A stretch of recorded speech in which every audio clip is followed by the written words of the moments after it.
अस्तित्व जाणवायला लागतं ना, त्यावेळेला खूप वेळ झालेला असतो. त्यामुळे या 2 फ्युएल बद्दल माहिती करून घेणार आहोत. आपण आता जाणार आहोत. विजय शेट्टी सरांच्याकडे योग पंडित आहेत, योग प्राध्यापक आहेत, नॅचरोपॅथिस्ट आहेत आणि सगळ्यात बेस्ट म्हणजे फार्मासिस्ट आहेत, केमिस्ट आहेत. सुमित सर रिपीट करा ना, सुमित सर. ಎಲ್ಲಾರ್ದಲ್ಲ ಆವಾಜ್ಗಳೆಲ್ಲ ಬರ सुमित सरांच्यातनं. त्यामुळं आपण जाणार आहोत आता शेटे सरांच्याकडे. जोरदार क्लॅपिंग करू आपण शेटे सरांसाठी. All mute Sumit sir. पहिला तुम्हाला म्यूट.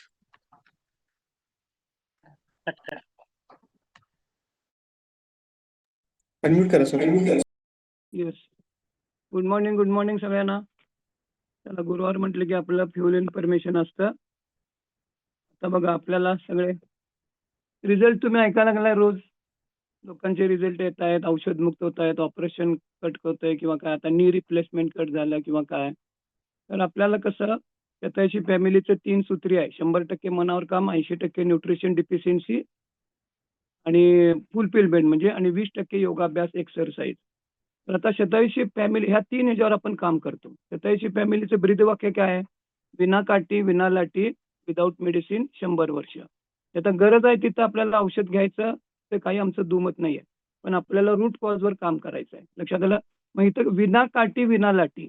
आता काठी का धरायला लागते? तर काठी धरायला लागते वयाप्रमाणे. बघा एकदम तरुणपणात तुम्हाला काय काठी धरायला लागते काय नाही आहे. तर वय वाढेल जाईल. कुणाला आवडते काय असं काठी टेकत ऐकायचं, असं चालायचं? कुणाला आवडते काय? कुणालाच आवडत नसते काठी टेकत चालायचं. प्रसंग असतो, गरज असते, घ्यावी पण लागते. लक्षात आलं? पण आपल्याला त्या काठीचा आधार घ्यावा लागू नये असं जर पाहिजे असेल तर तुम्हाला, तर ते पहिल्यापासून आपल्याला त्याला काम करावं लागतं. आता अजून सुद्धा वेळ गेलेला नसतो. आता सुषमा वंजारींचा तुम्ही रिझल्ट ऐकला बघा. 59व्या वर्षी त्यांचा एवढा रिझल्ट.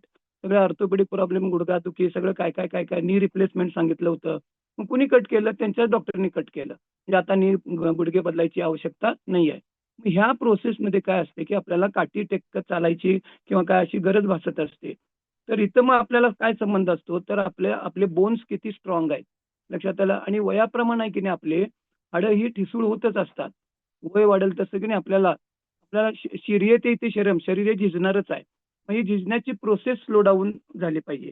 तर आता मी तुम्हाला 2 फ्युल इन्फॉर्मेशन म्हणजे जे डॉक्टर कसं तुम्हाला एक्स्ट्रा काही तर स्पेसिफिक मेडिसिन देतात की नाही, तर इथं कोणत्याही प्रकारचं मेडिसिन नाही. हे फूड फॉर्मॅटमध्ये येतं आणि टॅबलेट फॉर्मॅटमध्ये येतं. एकाचं नाव आहे जॉईंट सपोर्ट आणि दुसरं आहे कॅल्शियम. आता आपल्याला कॅल्शियम वगैरे लोकांना माहिती असतंय. सगळे ॲव्हरेज लोक कॅल्शियमच्या डॉक्टर सुद्धा तुम्हाला देत असतात. वयाप्रमाणे कॅल्शियम कमीच होत असतं आणि आपण पण त्या गोळ्या घेत असतो. केमिकल फॉर्मॅटमध्ये असतं. ही जी औषधं असतात की नाही ती केमिकल फॉर्मॅटमध्ये असतात. आणि आपले जे आता तुम्ही सुद्धा शेक वगैरे घ्यायला लागलाय किंवा काय, किंवा आता मी तुम्हाला माहिती देणार आहे, ते सगळं टॅबलेट फॉर्ममध्ये जरी असलं तरी कुठलंही मेडिसिन नाही आहे, ते फूड फॉर्मॅटमध्ये येतं. तर आपल्याला कसं आहे, आपल्या शरीरामध्ये 9 सिस्टीम आहेत. लक्षात आलं? प्रत्येक सिस्टीम म्हणजे तुमचे सर्क्युलेटरी सिस्टीम, तुमच्या म्हणजे आपल्या अस्थि संस्था, मज्जा संस्था, स्नायू संस्था, या सगळ्या 9 संस्था मिळून आपले बॉडी तयार, शरीर तयार होत असतं. मग त्याच्यातली प्रत्येक आपल्या सिस्टीमचं महत्व आहे. मग आपल्याला बघा बिल्डिंग असते की नाही, बिल्डिंग तर त्याच्यात सळ्या असतात की नाही. बिल्डिंग किती मजली वर चढवायची असते त्याला स्ट्रक्चर तसं खालनं तेवढ्या सळ्या ज्या असतात की नाही त्या लोखंड तसं ते वापरलं जातं. लक्षात आलं? आणि मग तेवढं ते स्ट्रक्चरल इंजिनियर असतो त्याप्रमाणे तो स्ट्रक्चर तयार करतो आणि मग ते सेंटरिंगवाले ते त्याप्रमाणे ते काय करतात, सळ्या वगैरे त्या इन्सर्ट करत असतात. मग जेवढ्या तुमच्या त्या सळ्या स्ट्रॉंग, लक्षात आलं? त्या सळ्या म्हणजे आपले बोन्स आहेत. लक्षात आलं? बोन्स. आणि आपले मसल्स असते की नाही, मसल्स, मग ते तुमचे मसल्स पण स्ट्रॉंग पाहिजेत. मसल्स तुमचे स्नायू आणि हाडं एकमेकाला असे लागून लागून असतात. मग दोन्ही तू मला आधार दे, मी तुला आधार देतो. म्हणजे नुसतेच तुमचे हाडं स्ट्रॉंग असून मसल्स वीक असून चालणार आहेत काय? नाही चालणार. तुमचे मसल्स पण स्ट्रॉंग पाहिजेत. माझे मसल्स स्ट्रॉंग आहेत पण माझे बोन्स वीक आहेत, असं पण चालत नाही. मग एकमेकास सहाय्य करू अवघे धरू सुपंत. तू मला मदत कर, मी तुला मदत करतो. आणि मग इथं जे रिझल्ट तुम्हाला बघा, कोणाकोणाला काय काय रिझल्ट लोक सांगायला लागलेत रोज. तर इथं 87 फॅमिलीच्या गायडन्स खाली ते लोक काम करायला लागलेत.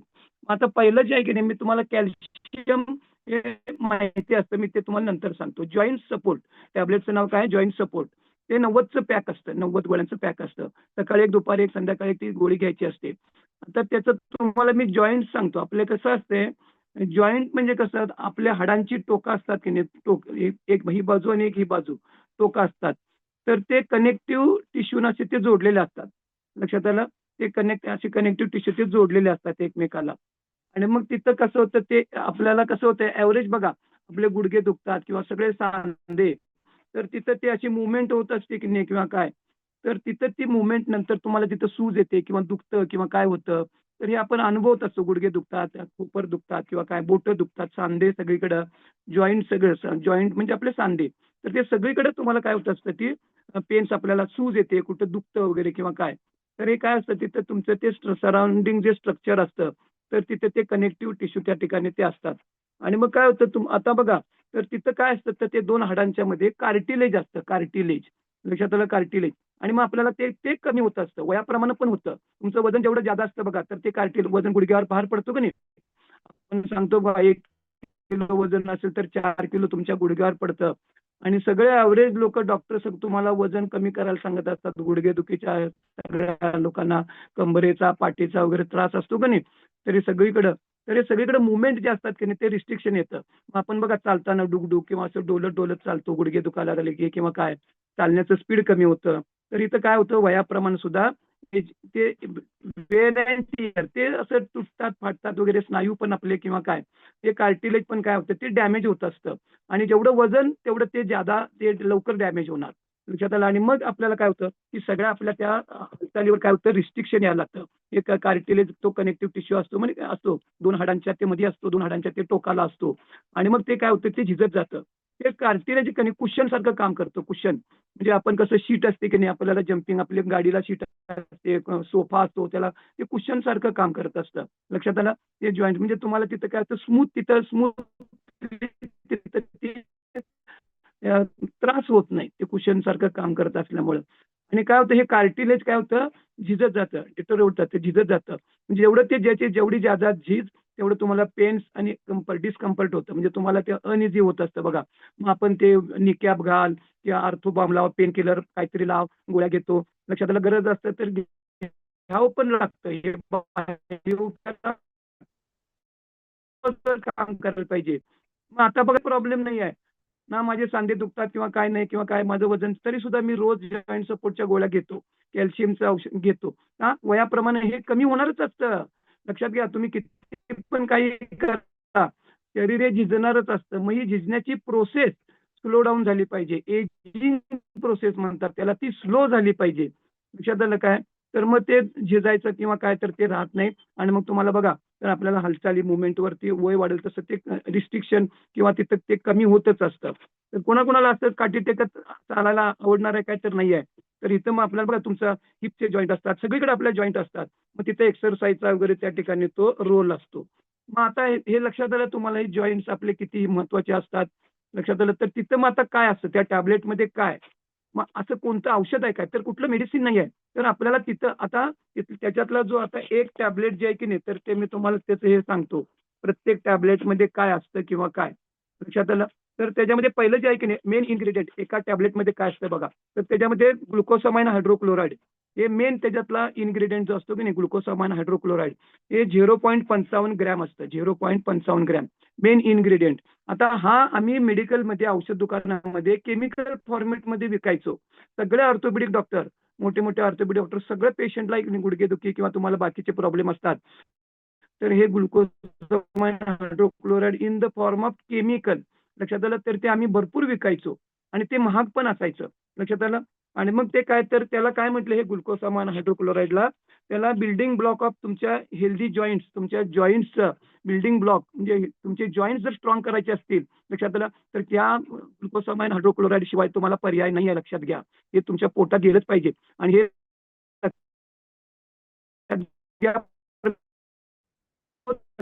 इन्ग्रेडियंट आहे. आणि दुसरा त्यातला महत्वाचा जो इन्ग्रेडियंट आहे की नाही, कुटेलेरिया बायकोनियासिस, आता ते इंग्रजी आहे. कुटेलेरिया बायकलएन्सिस, लक्षात आलं? ते एक रूट आहे, म्हणजे एक मुळापासून ते काढलेलं आहे. मूळ असतं, ते झाडाचं मूळ असतं आणि त्याच्यापासून ते काढलेलं असतं. 0.16 ग्रॅम असतं, 0.16 ग्रॅम हे त्यातले दोन इन्ग्रेडियंट आहेत. आणि मग याच्यामुळे काय होत असतं, तुमचं जे कार्टिलेज असतं तर ते झिजत नाही. आपण दर्जा कशा भरतो, असं दगडी भिंत वगैरे असते की नाही किंवा काय, तिथं दर्जा भरतो बघा, भरतो की नाही दर्जा भरतो, मग ती भिंत अजून स्ट्रॉंग राहते. मग हे कार्टिलेज असतं की नाही ते झिजत असतं, कमी होत असतं. मग ह्याच्यामुळे काय होतं तर ते त्याची झीज होत नाही, भरून निघतं. जरी समजा आता तुम्हाला ते कार्टिलेज तुमचे वीक झाले असले, पण तुम्ही रेग्युलर अंडर गायडन्स, म्हणजे पहिला तुम्हाला काय करायला लागतं, मी नुसतं माझे गुडघे घ्यावे लागले आणि मी लगेच जॉईंट सपोर्ट चालू करतो असं नाही. तुम्हाला सायमल्टेनियसली सुरू करा, पण सायमल्टेनियसली तुमचं वेट लॉस, वजन कमी करण्याकडे पण तिकडे पण लक्ष द्यावं लागतं. नाहीतर मी माझ्या वजनाकडे काय लक्ष देणार नाही आणि नुसतं जॉईंट सपोर्ट असं नाही. म्हणून इथं गायडन्स महत्वाचा आहे. तिकडे वजनावर पण त्या ठिकाणी तेवढंच काम करावं लागतं. तर हे त्यातले 2 मेन इन्ग्रेडियंट. आता त्याच्यामध्ये म्हणजे आणि हे काय आहे, ते स्कुटेलेरिया बायकोनियालिसिस म्हटलं की नाही, तर ते चायनीज हर्ब आहे, चायनीज हर्ब. आणि त्याच्यामधले फ्लेवोनाइड्स असतात, अँटी इन्फ्लेमेटरी, म्हणजे सूज कमी करायची वगैरे त्याच्यामध्ये प्रॉपर्टी असते. लक्षात आलं?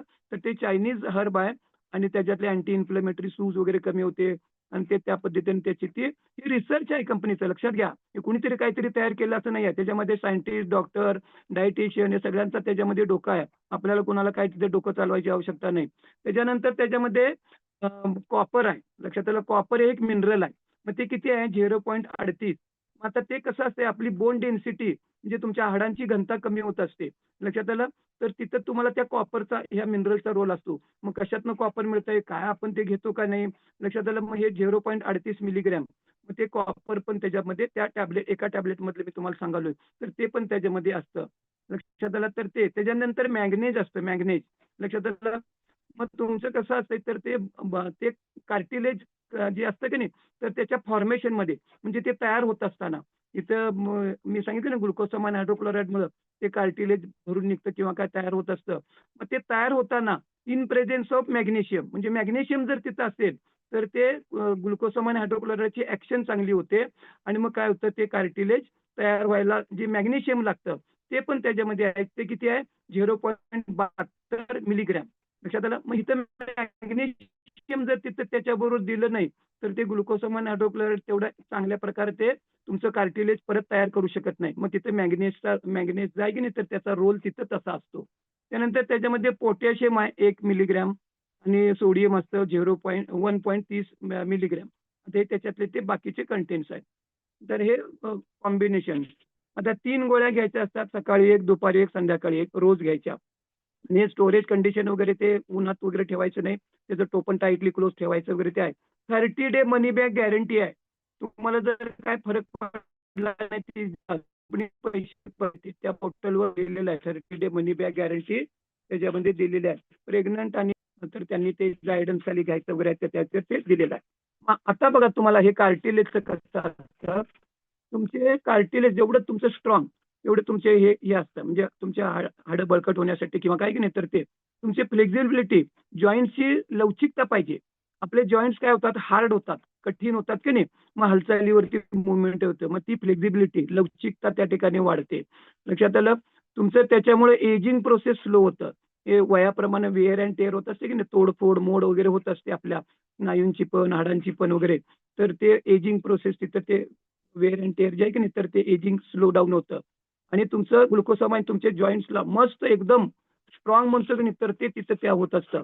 आता तुम्हाला 5 साईन मी सांगतो, 5 सिग्नल्स तिथे तुम्हाला कार्टिलेज डॅमेज व्हायला लागलंय किंवा तुमचं कमी व्हायला लागलंय. आता बघा इथे कोणाला मी हात वर करायला सांगत नाही, प्रत्येकानं आपलं आपलं आपण कुठे ह्याच्यात सापडतो बघा. तुम्ही ह्या पॉईंटमध्ये तुम्ही कुठं सापडता बघा. तर आता signs आहेत ना, म्हणजे हे सिग्नल की माझं कार्टिलेज कमी व्हायला लागलंय किंवा ते झिजलेलं आहे. आपल्याला त्या रूटवर काम करायला पाहिजे, त्या रोगाच्या मुळावर काम करायला पाहिजे. त्यातलं एक वजन कमी करणं वगैरे असतं.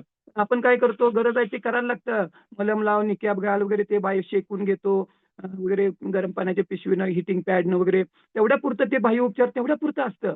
पण आपल्याला रूट कॉजवर काम. मग आता इथं सायन्स काय, तुम्हाला गुडघे दुखत असतील, पेन्स असतील, स्वेलिंग असेल, म्हणजे तुम्हाला जर सूज येत असेल सांध्यानं वगैरे असते की नाही, तर तिथं सूज असते, दुखत असतात, म्हणजे 2 साईन झाले. नंतर मुवमेंट व्यवस्थित होत नाही, हालचालीवरती नियंत्रण येतं, म्हणजे ब्रिस्क वॉकिंग करायचं आहे. जिना चढताना बघा, कुणाकुणाला जिना चढताना काय प्रॉब्लेम होतो, लक्षात आलं? तर ते हे 3 झाले. मुवमेंटवरती तुमचे कडकपणा येतो, हालचाली वगैरे आहे की नाही, तर तुम्हाला वाकत नाही किंवा काय, किंवा मांडी घालून बसता येत नाही खाली. बघा कोणाकोणाला डॉक्टरनी मला वरच बसायला सांगितले, खुर्चीवर बसायला सांगितले, खाली बसायलाच सांगितलेलं नाही, बसू शकत नसतात, बसलं तर त्रास होत असतो. मग ते त्यांना काळजी म्हणून ते डॉक्टरनी सांगितलेलं असतं, ते पाळावं लागतं. पण आपल्याला काय होतं, ते चार चौघात गेल्यानंतर बघा, खुर्ची नाही, मला खुर्ची पाहिजे, अमुक पाहिजे, लक्षात आलं. आणि मग खुर्चीनं आता मंदिरामध्ये सुद्धा आमच्या इकडे जैन मित्र ते नोपीला वगैरे बसतात. आता सरसकट त्यांना खुर्च्या लागायला लागले. खरं म्हटलं तर ते खाली बसून करायचं असते सगळं. पण आता मंदिरामध्ये सगळ्या खुर्चीवरच लेडीज त्या बसलेल्या असतात. ते सगळं ते हे करत असताना का, तर गुडघे बसता येत नाही खाली. ते तुम्हाला ते एक साईन आहे, बेंड तुम्हाला खाली बसता येत नाही. आणि चालताना गुडघ्यात आवाज येतो, चालताना गुडघ्यात आवाज येतो. हे 5 साईन आहेत की तुमचं कार्टिलेज कमी व्हायला लागलंय, झिजलेलं आहे. मग त्या रूटवर काम करा, रोगाच्या मुळावर काम करणं आपल्याला त्या ठिकाणी आवश्यक असतं. लक्षात आलं. तर हे वय वाढेल तसं मी तुम्हाला सांगितलं की नाही. आता हे कशामुळे अजून काय होतं, कार्टिलेज डॅमेज का होतं, लक्षात आलं. वय वाढ, आता बघा कोणत्या कारणामुळे डॅमेज होतं ते पण बघा. तुमचं वय वाढेल तसं ते डॅमेज होत असतं, लक्षात आलं. नंतर तुमचं वळणे हे करणे वगैरे की नाही, त्याच्यावरती रिस्ट्रिक्शन येतं, जम्पिंग वगैरे किंवा काय असतं. वाढलेलं वजन मोठा त्याच्यातला रोल आहे. नंतर व्हिटॅमिन डी ची डिफिशियन्सी असते, व्हिटॅमिन डी. मग आपण इथं कॅल्शियम विथ व्हिटॅमिन डी वगैरे तिकडे डॉक्टर तुम्हाला देतात बघा, कॅल्शियम ते तुम्हाला मी तिकडे सांगणार आहे. तिकडे ते कॅल्शियम विथ व्हिटॅमिन डी. मग व्हिटॅमिन डी ची डिफिशियन्सी असली की तुमचे ते जॉईंट्स मग परत तिकडे आणि तो प्रॉब्लेम होतो. संधिवात, रुमाटॉइड आर्थरायटिस, त्या पेशंटना तर मोठे प्रॉब्लेम असतात. संधिवाताच्या पेशंटला असतात की नाही, तर तिथं तो कार्टिलेज तुमचं तिथं डॅमेज होतं. गाऊट, युरिक ऍसिड कोणाला आहे बघा. इथं ते आमच्या मल्लिका जयसिंगपूर मधनं युरिक ऍसिड कमी झालं, अमुक कमी झालं, ऑन पेपर अरे रिझल्ट पॉझिटिव्ह होता, तो पूर्ण निगेटिव्ह झालं किंवा काय, लक्षात आलं. युरिक ऍसिड प्रत्येक माणसाला वाढत असते, वाढणारच आहे. ते प्रमाणापेक्षा जादा झालं तर ते प्रॉब्लेम होतो. आणि मग तिथं काम काय करायला पाहिजे, माझं युरिक ऍसिड प्रमाणापेक्षा का वाढतंय, मग तिथं काम करावं लागतं. मग हे वाढलेल्या युरिक ऍसिडमुळं तुमचं कार्टिलेज डॅमेज होतं, सांधे दुखतात, गाऊट वगैरे आहे की रिझल्ट यायला लागलेत. तर ह्या अंडर गायडन्स त्यांनी मग युरिक ऍसिड कशामुळे वाढतं, मग तिथं त्यांना आम्ही गाईड केलं. तर ते त्यांना इकडे सजेस्ट केल्यानंतर मग असं गायडन्स महत्वाचा असतो. आता आयुर्वेद शास्त्र सांगतं की नाही, शिरियते इथे शरीरम, जे झिजतं ते शरीर. मग शरीर हे वय वाढेल तसं झिजणार आहे. मग ही झिजण्याची प्रोसेस लक्षात आलं तर ती कमी झाली पाहिजे, स्लो झाली पाहिजे. आता त्याच्यामध्ये ऍडिशनल बघा तुम्हाला सांगतो, सायनोविल फ्लुइड असतं तुमचं, मिनस्कस किंवा लिगामेंट वगैरे असतात की नाही किंवा काय, ते लुब्रिकंट. आपण बिजागरीला कसं तेल घालतो का नाही तेल, मग निसर्गानं म्हणा देवानं म्हणा, तर ते सायनोविल फ्लुइड ते दिलेलंच असतं तुमच्या तिथे नैसर्गिकरित्या, लक्षात आलं. पण हे वयाप्रमाणे किंवा तुमचे जेवढे जास्त मुवमेंट वगैरे होते की नाही, तर ते पण तिथं वंगनासारखं त्या ठिकाणी ते काम करत असतं. मग तिथं आपल्याला काय लागतं, हे synovial fluid, omega 3 fatty acid. Omega 3 fatty acid हे एक फॅट आहे. आपण जे खातो ते ओमेगा 6 ज्यादा खातो. मग आता हे कुणाला माहिती आहे, ओमेगा 3 फॅटी ऍसिड हे कशातनं मिळणार, मग ते पोटात जायला पाहिजेत, रोज जायला पाहिजेत. लक्षात आलं. फॅटला बिलकुल घाबरायचं कारण नाही आहे. ओमेगा 3 तुम्हाला ब्रेनला पण पाहिजे, सांध्यानं पण पाहिजे, तुमच्या हृदयाला पण पाहिजे, सगळीकडे लागतं. मग इथं आम्ही तुम्हाला काय करतो, हे गायडन्स करतो. ऍडिशनल तुम्हाला जे सप्लिमेंट वगैरे जे दिलं जातं की नाही, बघा इथं कोणत्याही प्रकारचं औषध दिलं जात नाही. आणि मग आपल्याला काय होतं, हे गायडन्स खाली जर तुम्ही काम केलं, सायनोविल फ्लुइड वगैरे कमी होतं, त्याच्यामुळे सुद्धा ते होत असतं. तर तिथं ओमेगा 3 चा रोल असतो, लक्षात आलं. तर हे आपल्याला कार्टिलेज वगैरे मी सांगितलं, जॉईंट सपोर्ट, कुणाला सांधे दुखीतनं बाहेर पडायचं आहे, वजनावर तर काम करायचंच आहे. आणि विना काठी विना लाटी, तर हे मी सुद्धा एवढ्या कॉन्फिडेंटली बघता की नाही, माझी फुगडी कुणी कुणी बघितली, माझी फुगडी स्टेजवरनं, लक्षात आलं. मी माझ्या घरातल्या पायऱ्या, मी माझं सुद्धा टेस्टिंग करतो. 3 पायऱ्या मी वर चढतो माझ्या टेस्टिंगसाठी, लक्षात आलं. तर तेवढी ताकद गुडघ्यात म्हणा किंवा काय, तर हे टेस्टिंगसाठी. तर असं आपल्याला हे सगळ्यांनाच आरोग्य पाहिजे असतं. तर हे जॉईंट सपोर्ट बद्दल. आता बघा कॅल्शियमच्या गोळ्या आपण सगळं कोण कोण खातात कॅल्शियमच्या गोळ्या, ॲव्हरेज सगळ्या लोकांना तुम्हाला कॅल्शियमच्या गोळ्या डॉक्टर देतच असतात. आणि वयाच्या 30 वर्षानंतर, इथं 30 वर्षाच्या खाली कोण आहे काय, मला वाटत नाही तर 30 वर्षाच्या खाली कोण फार असेल. तर 30 वर्षानंतर तुमचं कॅल्शियम हे कमीच होत असतं, लक्षात आलं. तुम्ही ते काही त्याला करू शकत नाही. मग तुमच्या आहारामध्ये नाही केली डेली बेसिसवरती, तेवढं आहारातनं तुमच्या कॅल्शियम जातच नसतं. तुम्ही काय पण खा किंवा काय, तर जेवढं क्वांटिटी तुम्हाला तुमच्या रोजची रिक्वायरमेंट आहे, तर तेवढं तुम्ही कॅल्शियम घेत नसता. मग तुमच्या संपूर्ण आतले बायोकेमिकल रिॲक्शन जे आहेत आतल्या बॉडीमधल्या, तिथं कॅल्शियमचा फार मोठा रोल आहे, प्रचंड रोल आहे. मग मेंदू काय म्हणतो, तुम्ही मला आहारातनं देत नाही, मला आहारातनं देत नाही तर काय करू. माझ्या बायोकेमिकल रिॲक्शन ज्या आतल्या आहेत त्या व्यवस्थित चालल्या पाहिजेत. आणि निसर्गानं देवानं पाठवतानाच तुम्हाला तुमच्या दातामध्ये आणि तुमच्या संपूर्ण हाडामध्ये प्रचंड बफर स्टॉक तुमच्याकडे दिलेला आहे साठा, तो कॅल्शियमचा साठा तुमच्या हाडामध्ये ऑलरेडी असतो. आणि मग तुम्ही जर रोज डेली बेसिसवरती जर तुमचं कॅल्शियम जर इंटेक नसेल तुमच्या आहारामधून, जर तुम्हाला मिळत नसेल, लक्षात आलं, तर मेंदू काय करतो, तुम्ही देत नाही तर देत नाही, जावा मी तुमच्या हाडामधलं काढतो. आणि मग तुमच्या हाडामधलं, तुमच्या दातामधलं, प्रामुख्याने हाडामधलं जास्त काढलं जातं. लक्षात आलं का? तर जी गरज आहे ते तुम्ही देत नाही आहारामधनं, आणि मग ते कॅल्शियम हाडामधनं काढलं जातं. लक्षात आलं? आणि मग काय होतं, हाडं ठिसूळ होतात. ऑस्टिओपोरॉस, पहिला ऑस्टिओपेनिया म्हणजे ऑस्टिओपेनिया म्हणजे हाडं ठिसूळ व्हायला सुरुवात झाली, आणि ऑस्टिओपोरोसिस म्हणजे हाडं ठिसूळ झाली. हेमाताई रोकडेंचं तुम्ही ते सांगतात बघा, मला ऑस्टिओपोरोसिस 25,000चं एक इंजेक्शन घ्यायला लागत होतं, किंवा काय 6 महिन्यातनं वगैरे. आता सुजाताताई सुद्धा त्यांचा एक्सपिरियन्स उद्या सांगतील. लक्षात आलं? त्यांना ते केमो वगैरे किंवा साईड इफेक्ट होतात, तर त्या औषधांचे किंवा हे जे होत असतात. लक्षात आलं? आणि मग त्यांना काय होतं, कॅल्शियम जेवढं कमी कमी तर तेवढे परत तुमचे काय होतात, बोन्स त्या ठिकाणी वीक राहतात. आता हे कॅल्शियम टॅबलेटमध्ये काय असतं, एका टॅबलेटमध्ये मी तुम्हाला सांगतो की रोज 1 किंवा गरजेनुसार 2 सुद्धा आपण त्या गोळ्या घेऊ शकतो. कॅल्शियम टॅबलेटमध्ये, एका टॅबलेटमध्ये 400 मिलीग्रॅम कॅल्शियम असतं, मॅग्नेशियम असतं 150 मिलीग्रॅम, आणि व्हिटॅमिन D2 असतं त्याच्यामध्ये 2.50 मायक्रो मिलीग्रॅम. आता हे विथ कॉम्बिनेशन असतं. नुसतं प्लेन कॅल्शियम खाऊन, नुसत्या मी प्लेन कॅल्शियमच्या गोळ्यात डॉक्टर पण तुम्हाला देत नसतात. हे त्याच्यामध्ये असं इकडे तिकडे ते कॉम्बिनेशनच असतं. लक्षात आलं? तर नुसतं कॅल्शियम खाऊन असं तुमचे हाडं बळकट होत नाहीत. त्याच्यामध्ये मॅग्नेशियमचा रोल असतो. व्हिटॅमिन डी ह्याच्यामध्ये किती आहे, 2.50 मायक्रो मिलीग्रॅम. याला सुद्धा 30 डे मनी बॅक गॅरंटी आहे, कंपनीने दिलेली आहे. आता काय होतं, व्हिटॅमिन डी हे तुमचं कॅल्शियम ऍब्सॉर्ब होणारच नाही. व्हिटॅमिन डी जर नसेल, लक्षात आलं तर, आणि हे कॅल्शियम तुमचं ऍब्सॉर्ब होणार नाही. आणि मग व्हिटॅमिन डी कमी पडतं, आणि मग तुम्ही किती कॅल्शियमच्या गोळ्या खाल्ल्या तर तुमचं काय होतं, ते कॅल्शियम ऍब्सॉर्ब होत नाही, बॉडी घेत नाही. मी खायला लागलोय, आहारामधनं सुद्धा तुम्हाला कुठून जरी गेलं, पण व्हिटॅमिन डी आपल्या त्या टॅबलेटमध्ये पण आहे, आणि इकडे सूर्यप्रकाश पण तुमच्या अंगावर पडणं, डायरेक्ट स्किनवर पडणं, ते पण तेवढंच महत्वाचं असतं. आणि मग काय होतं, तुम्हाला इथं काय होतं की तुम्हाला ते कॅल्शियम ऍब्सॉर्ब होत नाही. मग तुमचे परत कॅल्शियम असल्यामुळं हाडातलं ते कमी होतं, काढून घेतलं जातं, मग हाडं ठिसूळ व्हायला लागतात. लक्षात आलं? याला सुद्धा कंपनीनं 30 डे मनी बॅक गॅरंटी वगैरे आहे. तर आपल्याला रोज 1 किंवा 2 गोळ्या. मग आता काय होतं, आपल्याला बघा, कॅल्शियम डिफिशियन्सी कुठं कुठं रोल आहे, कुठं कुठं रोल असतो. तुम्हाला काय वाटते, फक्त कॅल्शियम म्हणजे काय, माझी हाडं बळकट होणे, तिथं तर प्रचंड मोठा रोल आहे. लक्षात आलं? तर हे पहिला मी तुम्हाला सांगतो, कॅल्शियम डिफिशियन्सी कशामुळे होते. पहिला मुद्दा आहे, तुमच्या मुळात आहारामधून तुम्ही देत नसता. लक्षात आलं? दुसरा मुद्दा, कॅल्शियम का कमी होतं, व्हिटॅमिन डी कमी पडतं. व्हिटॅमिन डी कमी पडतं म्हणून कॅल्शियम ऍब्सॉर्ब होत नाही. पहिला काम काय करायला पाहिजे, व्हिटॅमिन डी पण गेलं पाहिजे, आणि मग तुमचं कॅल्शियम तिथं मग कमी होणार. हार्मोनल डिसऑर्डर, तुमचे हार्मोन्स कमी जास्त होत असतात बघा, तुमचे पिरियड्स नसतात, तर तिथं तुमचं ते काय होतं, तिथं पण डॉक्टर तिथे कॅल्शियमच्या गोळ्या देत असतात. मग आता कुणाला हार्मोन्स मेनोपॉज वगैरे चालू असेल, आम्ही सुद्धा त्यांना कॅल्शियमच्या 2 गोळ्या सांगतो, सकाळी 1 संध्याकाळी 1. लक्षात आलं? तुमचं कॉफी इंटेक जर जादा असेल, प्रमाणापेक्षा जादा असेल, लक्षात आलं, तर त्याच्यामुळे तुमचं कॅल्शियम कमी होतं. अल्कोहोल कन्झम्पशन असेल, दारू वगैरे जर घेणाऱ्या लोकांचं, तिथं परत कॅल्शियम कमी होत असतं. तुमचं एलिव्हेटेड फॉस्फेट लेवल, तुमच्या ह्याच्यामध्ये जर फॉस्फेटची लेवल जर वाढलेली असेल, तर तिकडं तुमचं परत कॅल्शियम कमी होतं. लक्षात आलं? नंतर प्रेग्नन्सीमध्ये आणि ज्या अंगावर दूध पाजवतात, ब्रेस्ट फीडिंग, तर तिथं सुद्धा कॅल्शियम कमी होत असतं. मग तिथं डॉक्टर त्यांना देतच असतात. गरोदरपणात सुद्धा कॅल्शियमच्या गोळ्या, ब्रेस्ट फीडिंग करत असतील तर वरनं त्यांना कॅल्शियम घ्यावं लागतं. मग मेडिकलच्या ह्याच्याप्रमाणे डॉक्टर तिथं काय करत असतात, तर ते देतच असतात. मग इथं आता कोण बघा, ब्रेस्ट फीडिंग असेल किंवा तुम्ही इन प्रेग्नन्सी, तर तिथं याचा फार मोठा रोल असतो. तिथं ते कमी होत असतं का, तर एक बाळाची वाढ होत असते आत प्रेग्नन्सीमध्ये. ते बाळाला आई काय खाणार तेच बाळ पण हे होत असतं. लक्षात आलं? आणि दूध वाढीसाठी वगैरे सुद्धा की नाही, तर तिथं त्याचा रोल असतो.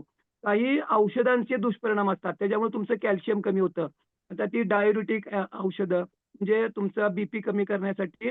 डायुरेटिक म्हणजे तुम्हाला त्या औषधामुळे युरिन जास्त होतं, ते औषधाची ऍक्शन असते, युरिन जादा होतं आणि तुमचा रक्तदाब कमी होतो. त्या कॅटेगरीमधली जर काही औषधं तुम्ही घेत असाल, तरी सुद्धा तुमचं कॅल्शियम लेवल कमी होते. हे कुठं आपल्याला काय माहिती असतं. आणि मग कॅल्शियम कमी, हाडं ठिसूळ, किंवा मग आपल्याला एक काठी घेणं वगैरे, किंवा काय वय वाढेल तसं. कार्टिसोन, ते एक हे आहे तुम्हाला, कार्टिसोन काय, स्टेरॉइड आहे. ते तुम्हाला कशातनं तरी गरज असते तिथे डॉक्टर तुम्हाला देत असतात. आता गरज आहे घ्यावं लागतं, पण त्याचा दुष्परिणाम आहे ना. दुष्परिणाम काय? तुमचं कॅल्शियम कमी होतं. लक्षात आलं? म्हणून रूट कॉजवर आपल्याला काम करणं आवश्यक असतं. थायरॉइडचा जर कुणाला प्रॉब्लेम असेल, बघा थायरॉइडच्या गोळ्या वगैरे असतात का नाही, तर तिथे सुद्धा तुमचं कॅल्शियम कमी होत असतं. किडनीचे काही प्रॉब्लेम असतात, पोटाच्या काही तक्रारी असतात. लक्षात आलं? तिथं तुमचं कॅल्शियम कमी होतं. पॅनक्रियाटिसचा त्रास असतो. मिलिंद पाटील नव्हता बघा, पॅनक्रियाटिसचे त्यांनी सांगतात बघा, म्हणजे पॅनक्रियाटिसची गोळी गेली आणि त्यांचा आता तोच प्रॉब्लेम होता. आर्थरायटिस होता वगैरे काय. मग इथं हे आमच्या गाईडन्स खाली दाबून चोपून खातो म्हणतात बघा, प्रोडक्ट खातो किंवा काय हे खातो. मग उगीच त्यांना रिझल्ट आलेला नाही त्यांच्या पोलिओच्या पायात ताकद वगैरे. मग तिथं त्यांच्या पॅनक्रियाटिसच्या गोळ्या बंद झाल्या. मग इथं काय मी त्यांना त्याचं काय औषध दिलं होतं काय? रूट कॉज वरती काम होत जातं. लक्षात आलं? खेळाडू स्पर्धा परीक्षेत वगैरे जे भाग घेतात बघा, हे पोलीस भरती किंवा काय वगैरे तिथं प्रचंड एक्सरसाइज करतात. हे रनिंग अमुक तमुक वगैरे असतं का नाही, मग तिथं काय होतं एक्सेस हेवी घाम वगैरे जातो, जास्त घाम जातो का नाही, तर तिथं सुद्धा जेवढा जादा स्वेटिंग प्रमाणापेक्षा तर तिथं सुद्धा कॅल्शियमची डिफिशियन्सी होत असते. लक्षात आलं? आता हे तुम्हाला कशामुळे होतं मी तुम्हाला सांगितलं. आता कॅल्शियम डिफिशियन्सी मुळे काय होतं? कॅल्शियम कमी पडल्यामुळं काय होतं? तुमची मेमरी लॉस ऑफ कन्फ्यूज, तुमची मेमरी लॉस होतं. म्हणजे लक्षात राहत नाही. आता काय तिकडे तुम्हाला अल्झायमर, डायबिटीज प्रकार 3 वगैरे ते गाणं आणि वेगळंच. लक्षात आलं? इकडे तुम्हाला कॅल्शियम कमी पडल्यामुळं मेमरी लॉस, बुद्धी नाटी कुणाला पाहिजे काय? आणि वयात 30 मी सांगायला लागलो 30 वर्षानंतर कॅल्शियम कमी होणारच आहे. हे आपल्याला का इंटेक करावं लागतं लक्षात घ्या. मसल स्पाझम, जे मसल्स क्रॅम्प वगैरे येतात बघा. क्रॅम्प येतात की नाही मसल्स क्रॅम्प, मसल स्पाझम. मग ते मसल स्पाझम काढण्यासाठी आमच्याकडे आणि डॉक्टर वेगळ्या गोळ्या असतात. स्पाझम कमी येण्यासाठी, क्रॅम्प कमी येण्यासाठी. ती पेन्स कमी करणं वेगळं आणि मसल स्पाझम, क्रॅम्प कमी ती आणि औषधं वेगळी असतात. तर ते कॅल्शियम डिफिशियन्सीमुळे असतं. लक्षात आलं? नंतर तुम्हाला नमनेस किंवा टिंगलिंग म्हणजे पायाला वगैरे बघा असं मुंग्या येतात वगैरे की नाही. डायबिटीजच्या लोकांना येतात ते आणखीन वेगळं ते होतंय डायबिटीजच्या लोकांना. इथं तुम्हाला कॅल्शियम कमी झाल्यामुळं तुमच्या पायाला वगैरे आहे की नाही टिंगलिंग असे मुंग्या येणं वगैरे जास्त की नाही, तर ते तुम्ही डिप्रेशनमध्ये जाण्याची शक्यता असते. तर काय एक कारण आहे त्याचं, एक कारण कॅल्शियम कमी असतं. लक्षात आलं? तुमची नखं बघा, नखं आपल्या शरीरामध्ये तिथं तुमचं नखं, तर तिथं तुमची ते ते लक्षण आहे. नखं वीक असतात किंवा नखं चांगली नसतात. तुमच्या हातापायांची नखं वगैरे आहेत की नाही, तर त्याला ब्रिटल नेल्स म्हणतात. तर तिथं नखावरनं डॉक्टर बघा, पूर्वीचे डॉक्टर अशी नखं बघायचे किंवा काय, तर ते सगळे ते बाह्य ह्याच्यावरनं कळायचं की पेशंटला काय झालंय, काय कमी पडतं. लक्षात आलं? आणि तुमचं काय होतं ह्याच्यामुळं हे सगळं कॅल्शियम कमी मिळवलं, पटकन तुमचा पाय मुरगळला, काय झालं तर फ्रॅक्चर होतं बघा. तोडफोड होती की नाही, मोडलं किंवा काय वगैरे, तर असं. तर ह्या सगळ्या ह्याच्याला की नाही केवढं. आता पुढचा अजून एक थोडासा पॉइंट आहे, मग संपतंय हे. आता बघा तुम्हाला कॅल्शियम कमी तुम्हाला झोपेची तक्रार जर असेल, तर एक कारण रात्रीची झोप लागत नाही, तिथं एक कारण आहे. तुम्हाला तुमचं काय होतं झोप लागत नाही, तिथं कॅल्शियम कमी असल्यामुळं. मग ते कॅल्शियम कमी असल्यामुळे तिथं काय असतं, तर मी ते डिटेलमध्ये जात नाही. स्लीप हार्मोन्स मेलाटोनिन हार्मोन असतं. लक्षात आलं? तर ते तिथं ट्रिप्टोफॅन वगैरे असतं. तर ते कॅल्शियम कमी पडलं की नाही, तर तुमचं मेलाटोनिन हार्मोन सिक्रेट व्हायला ते अमायनो ॲसिड वगैरे आहे तर ते. तर तिथं तुमचं कॅल्शियम कमी पडत असेल, तर ते मेलाटोनिन तेवढं क्वांटिटी क्वालिटीमध्ये सिक्रेट होत नाही. तुमची रात्रीची झोप चांगली लागत नाही. मग आपल्या इकडे आम्ही काय सांगतो, वजन कमी होणार, रात्री झोपेत सगळं जे शरीर रिपेअर करणार रात्री झोपेत. झोपेचा आणि कॅल्शियमचा रोल काय आहे माहिती होतं काय कुणाला? म्हणून आमच्या गाईडन्स खाली काम करा. मसल्स आकुंचन प्रसरण बघा, तुम्हाला व्यायाम करायचा आहे, मग तुम्ही व्यायाम करताना थकता बघा. मग आता 1 तासभर मला एक्सरसाइज काहीतरी करायचा आहे. तुम्ही पुढे जाऊन थकता. लक्षात आलं? तर ते स्नायूंचं आकुंचन प्रसरण जे व्हायचं असतं, तर तिथं कॅल्शियमचा रोल असतो. लक्षात आलं? नुसतं मग तिथं प्रोटीन खाऊन असं नाही, प्रोटीनचा पण रोल असतो. पण इथं कॅल्शियम कमी पडल्यामुळे तुमचं स्नायूंचं आकुंचन प्रसरण तर ते कमी त्या ठिकाणी होतं. तुमचे हृदयाचं जे ठोके पडतात, तर ते ॲबनॉर्मल होतात. ठोके व्यवस्थित पडणं 72 म्हणतो की नाही एका मिनिटाला. मग ते ठोके कमी पण पडून चालत नाहीत, जादा पण कमी नको असतात. लक्षात आलं? धापतो आपण एक्सरसाइज करताना ते ठोके जादा पडतात तो भाग वेगळा. पण नॉर्मलमध्ये तुमचे जे हे असतो, एका मिनिटाला आपण 72 वगैरे म्हणतो की नाही, तर ते कमी पण नको असतात आणि जादा पण नको असतात. मग तिथं त्याचा कॅल्शियमचा रोल असतो. लक्षात आलं? तुमचं जेवढं कॅल्शियम कमी आहे, तेवढं तुम्ही थकता, दमता. हिमोग्लोबिन कमी असल्यामुळे थकणं दमणं ते वेगळं आणि पण इथं फटीग येतो. लक्षात आलं व्यायाम करताना वगैरे किंवा तुमची ड्राय स्किन होते. स्किन बघा, इथं काय आता स्किनचा रिझल्ट वगैरे यायला लागला म्हटलं की नाही आता. आता अश्विनी ढाळे सांगितली बघा. तर तिथं प्रोटीनचा पण रोल असतो, कोलेजन प्रोटीनचा स्किनचा. पण तिथं कॅल्शियमचा पण रोल असतो. पीएच त्वचेमधला पीएच असतो, पाण्याचं प्रमाण कमी जास्त होते, त्वचा कोरडी होते, मग तिथं कॅल्शियमचा रोल असतो. तुमचं ब्लड जे ब्लिडिंग जे असतं, लक्षात आलं, क्लॉट करण्यामध्ये ब्लड क्लॉट व्हायला पाहिजे की नाही, गोटायला पाहिजे की नाही, कट झालं मग तिथं क्लोटायला तुमचं क्लॉट तिथं प्लेटलेट्स उपयोगी असतात. पण तिथं कॅल्शियम जरी कमी असलं तरी तेवढं तुमचं ब्लड जे रक्त गोठायला पाहिजे, म्हणजे कापल्यानंतर ते गोठतं की नाही, आपल्याला रक्त थांबतं बघा, तर तिथं क्लॉटिंग म्हणतात. तर ते तिथं कॅल्शियम कमी असेल तर ते तेवढं ते लवकर रक्त थांबत नाही. तिथं ह्याचा रोल असतो, तो असतोच प्लेटलेट्सचा वगैरे. ऑस्टिओपोरोसिस मी ते सांगितलं, हाडं ठिसूळ होतात किंवा काय, फ्रॅक्चर लवकर होतं. लक्षात आलं, डिप्रेशन, मसल क्रॅम्प, तुमचे नख, दात दुखी, घशातले स्नायू बघा, स्पाझम, घशात की नाही, श्वास घेण्यास सोडण्यास त्रास होतो. सगळीकडे आपले स्नायू असतात, ते स्नायूंचं आकुंचन प्रसरण, मग इथं सगळीकडं मग आपल्याला काय असतं, त्या कॅल्शियमचा त्या ठिकाणी रोल असतो. लक्षात आलं. आणि मग जेवढं व्हिटॅमिन डी तेवढं कॅल्शियम ऍब्सॉर्ब होत नाही. ऑर्थोपेडिक प्रॉब्लेम, आता बघा अश्विनी डाळेने त्यांच्या मिस्टरांचं सांगितलं, ते मणक्याचे प्रॉब्लेम गेले, ह्याचे प्रॉब्लेम गेले. पहिला वजन कमी केलंच त्यांनी, पण इकडं काय होतं तर ते. आता इथे एक दोन गोष्टी असतात, जाता जाता तो फक्त हे सांगतो की आपल्याला इकडं गायडन्स का असतो. आता बघा, शुगर इंटेक जर असेल, डायबिटीजच्या लोकांचं बघा, साखर वाढलेली असते, त्यांच्या हाडांचं अजून ते काय होतं, हाडं ठिसूळ होतात का, वाढलेली साखर. साखर ही कॅल्शियम चोर असते, लक्षात आलं. म्हणून डायबिटीजच्या लोकांचे बघा प्रामुख्याने काय होतात, त्यांना बाकी पण प्रॉब्लेम का होतात, ते हाडांचे वगैरे किंवा काय, तर साखर, वाढलेली साखर ही कॅल्शियम चोर असते, लक्षात आलं. नंतर नॉनव्हेज वगैरे सुद्धा असतं, तर ते सुद्धा. मग इथं आम्ही हे गाईड करतो, जास्त प्रमाण तुमचं असेल तर वगैरे, इथं आहारामध्ये आम्ही कस्टमाइज गाईड करतो की नाही, तर हे गायडन्स सगळं. म्हणून आम्ही काय म्हणतो, 87 फॅमिलीच्या गायडन्स खाली काम केला तर तुम्हाला या ठिकाणी सगळ्या याचा उपयोग होऊ शकतो. तर कॅल्शियमची गोळी 1 किंवा गरजेनुसार 2, जॉईंट सपोर्ट 3 गोळ्या सकाळ, दुपार, संध्याकाळ.